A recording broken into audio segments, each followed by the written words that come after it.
Hi everyone, welcome to Take My Life. In today's video, I'm going to show you how to block someone on Telegram. So let's jump right in. First, open the Telegram app on your device.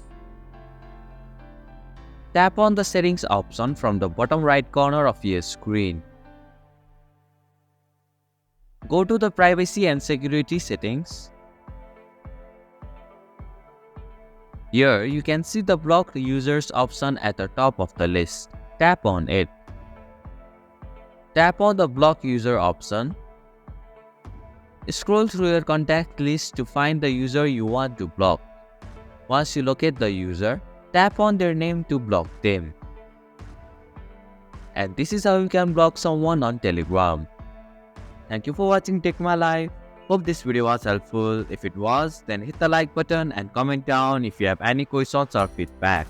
Also, if you are new to our channel, please subscribe and hit the bell icon so that you won't miss our upcoming videos.